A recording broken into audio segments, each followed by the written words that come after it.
Hello, welcome to my talk today. My name is Joseph Mbele. I am a professor at St. Olaf College in Northfield, Minnesota, here in the United States of America. I'm a Tanzanian, and before coming here in 1991, I was teaching at the University of Dar es Salaam in Tanzania. I taught there from 1976 in the literature department. And here at St. Olaf College, I'm in the English department. I'm also a cultural consultant. I help Africans and Americans navigate cultural differences. Americans who go to Africa, use my services. Africans who come to the USA, similarly. If they discover my work, they appreciate it. And I'm talking about the books I have written or presentations that I give. The first book was this one, Africans and Americans, Embracing Cultural Differences. And it was published in 2005. So it has been around for quite a while. And in 2021, I published a sequel.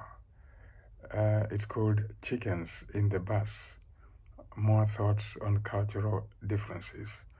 I like the title, and my daughter designed the cover, and she found this picture of a chicken. I love the title. I love the appearance of the book. I really do. Also, people love it. I've been around different parts of Minnesota, attending book fairs or making presentations. So anyway,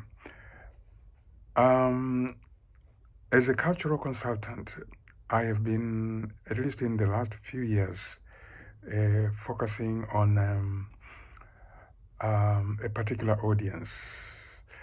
I mean, I work with all kinds of audiences, but this particular audience, African Americans who are going to Africa, have been a special focus of mine.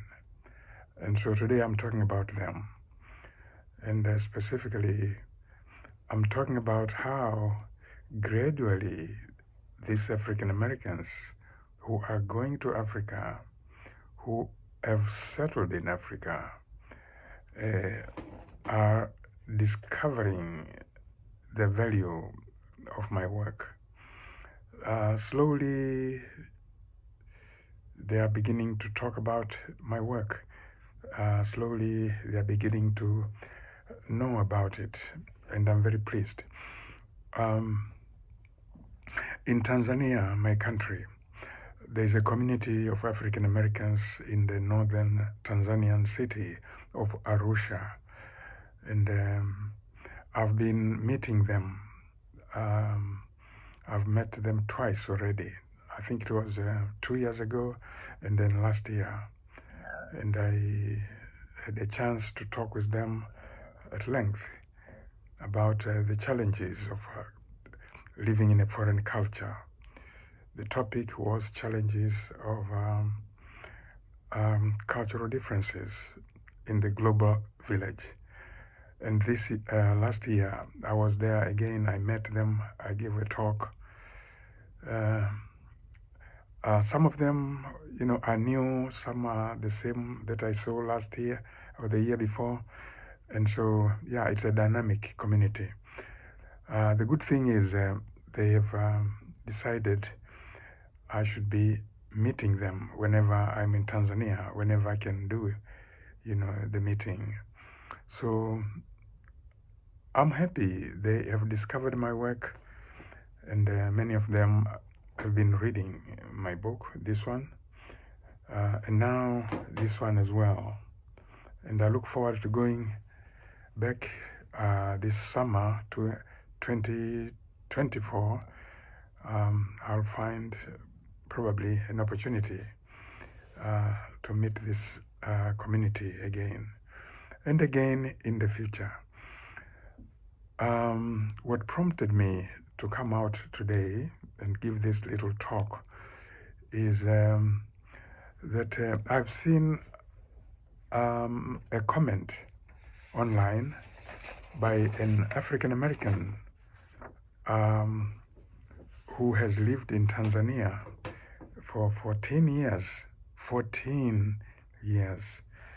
And he bought and has read my book and has been gracious enough to write a comment on the Amazon page. So I read this comment today and I got excited and I wanted to make a little comment on it. The guy calls himself Black Mzungu. Black Mzungu. If you translate this phrase literally, it means the black-white person. And this is a huge topic, how African Americans sometimes get called white people. Big topic. I've talked about it here. I've talked about it in many contexts. It's a big topic. I can come out and talk about it again. In fact, if you look around my YouTube channel, this channel, you'll find a video titled When Africans Call African Americans White People. Yeah, you should look for that video. When Africans call African Americans white people. It's a very complicated question, and it requires a lot of thought.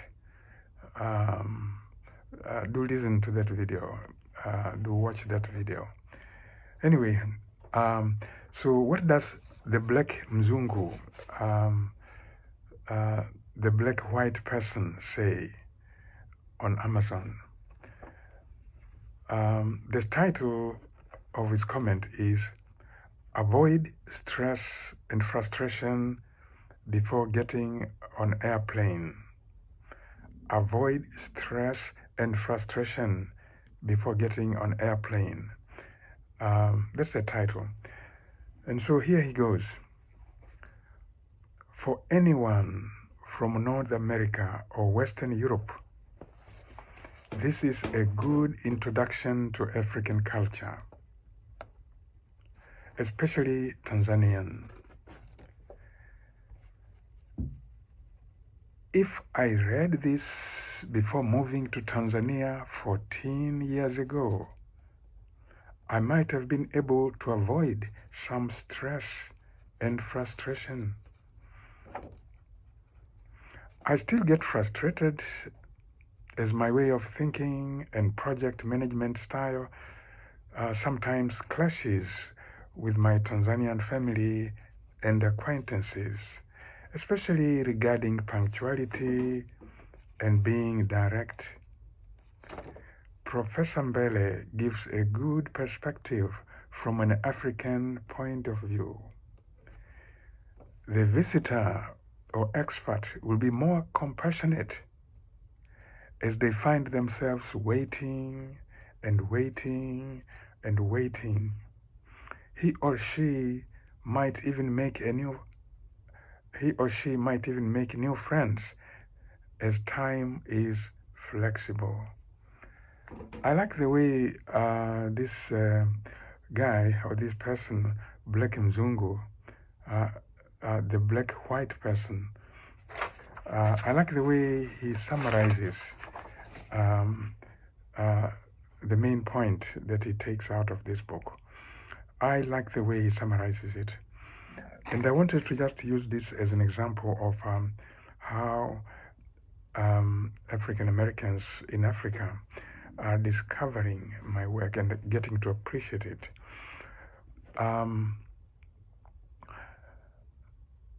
There have been several African Americans who have commented on my work. Um, I remember two book reviews, one in the Minnesota Spokesman Recorder. It was reviewed by, this book was reviewed there by a very, very talented writer, a young woman called Shannon Gibney. She's a professor in the Twin Cities at the Minneapolis Community and Technical College. She's the first African American to review my book. And then, I think it was last year,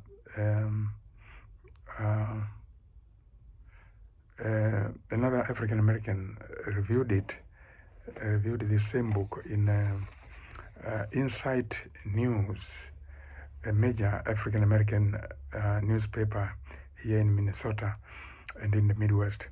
Insight News. The guy is called Foster Graham. And he and the host of a TV program called Conversations with Al McFarlane. They got together and interviewed me on the program, Conversations with Al McFarlane. So the work that I've been doing is getting to be noticed by these African Americans, and I've read this comment on the Amazon page, just to give an example. And even this book, the sequel, is gaining traction, is drawing the attention of African Americans. The most prominent that I can think about is a professor at University of St. Thomas. She's a writer, a very good lawyer, a social activist, and she takes Americans to Ghana. Her name is Professor Artika Tyner, a very great colleague of mine. I really respect her work. Absolutely. I think I'll put a link to her work below this video. So it's these kinds of people who are giving me this impression that my work is gradually getting the recognition that I hoped it would get. Because the bottom line is, I've been very concerned in the last few years with the situation of African Americans who are going to settle in Africa. I know at least some of them want to get to know the culture in Africa. They really want to experience, the African culture and be part of it, to reconnect with their roots. There are some, at least some, who intend to do that. And so I'm interested in helping this particular kind of African Americans. I should also have said several years ago, maybe 3 years ago, another African American who lives in Tanzania and Rwanda sent me a comment that an African American had made about one of my videos. The video is titled Money in African and American Culture. So apparently that African American in a WhatsApp group had highly recommended that video and said to other African Americans that, it should be compulsory, for them to watch, before they come to Africa. So I put together all these comments, all these very positive comments all these recommendations, and so I'm very excited. I should say this also, that it's really a good. It's not really a very good thing for a writer to be talking about their work like this. Um, um, it's not really proper. At least people believe it's not proper. But the paradox is this. And I'm thinking about the things we do online, Facebook groups and so on and so on. I've tried to mention that book in some Facebook group of African Americans or black people who are going to Ghana. I did mention this in the course of making some arguments, in relation to certain topics. I mentioned the book, I would make a point and say I've developed this point in my book. And one young woman, an African American, actually derided me for doing that. It basically saying, I'm not supposed to do that, or it's, something that's not appropriate. She was trying to put me down. Now, I don't think I argued, I just let it go. But when thinking about it, my point is this. In the same forums, I see people advertising things they make. If they're making dresses, African attire, shirts or whatever, they advertise those. They talk about those. They're very proud of what they make. If somebody has a restaurant and they are advertising the great food that they cook, some great Ghanaian dishes, products like those, people advertise them and nobody has any problem with that. It's supposed to be the right thing to do. However, I don't make dresses. I don't cook, African dishes. What I make is the books. This is my cooking. This is my cooking. And so that's one thing. Why is it not really, really appropriate to talk about my books? And it's just fine to talk about dresses that somebody makes. I don't make dresses, I write books. And I really intend for these books to help people. The comment I've read by the black Mzungu, the black white person who has lived in Tanzania for 14 years, the comment is, one of the things he says is, if I read this book before moving to Tanzania 14 years ago, I might have been able to avoid some stress and frustration. I know that my work is meant to achieve that, to help people avoid stress and frustration. I have listened to many testimonies by different Americans, white American, black American, personal testimonies. Some have actually written on blogs, other places online, about how the book has helped them, about how my books are helping them. The professor from St. Thomas, the one who takes Americans to Africa, she says about this book, she's one of the first people to comment on it. She says it's an essential resource for intercultural dialogue. That's how she puts it, an essential resource for intercultural dialogue. There are many essays in this little book, and they are provocative, and they are a good starting point for conversations about intercultural dialogue. So, since I know that I'm helping people, and I know people are suffering, and they don't have, this kind of resource. Why should I not talk about it?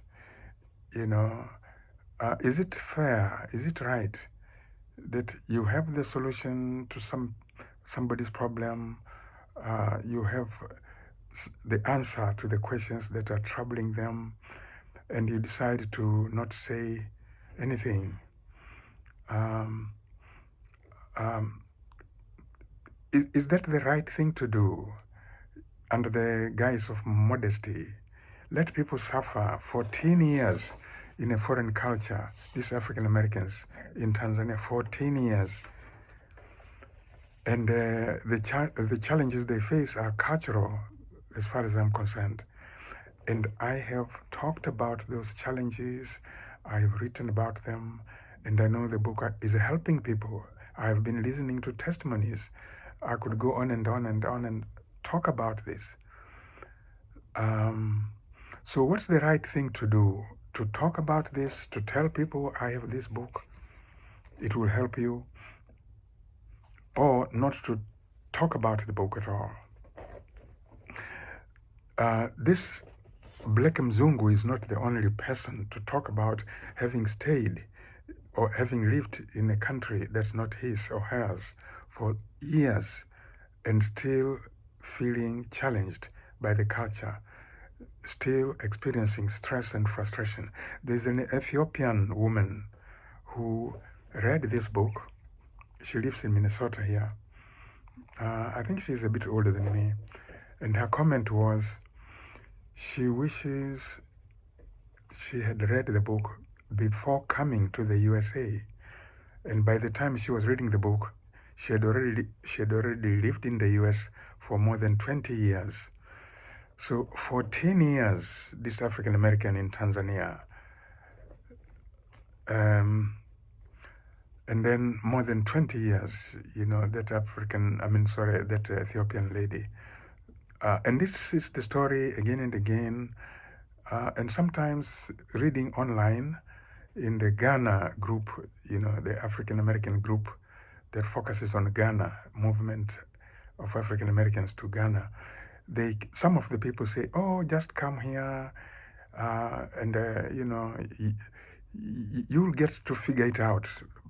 You'll figure it out. Just come, make the move, come live here, you'll figure it out. Well, I think this approach is very dangerous because it will take many years to figure out, things that are happening in a foreign culture.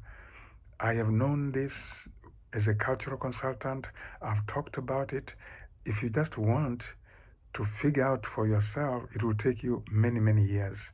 And so my work is meant to facilitate the process, to hasten, that learning, so you don't have to go through all the hardships that you would otherwise go through if you just tried to discover things for yourself. Anyway, that's the talk I had planned for today. It's a bit spontaneous. I was just excited having seen this comment. The best place to get these books is actually www.lulu.com. www.lulu.com. I'll put the link at the bottom of this video. This book, for example, costs a lot on Amazon. It's, I think, $19.31, and yet at lulu.com it's only $12. Big saving. I know automatically people go to Amazon when books are mentioned, but I want to help people save some money. So if you go to Lulu, www.lulu.com, you get these books and you'll save money. Well, that's it for today, and I wish you a very nice day, and I wish you all the best. Thank you.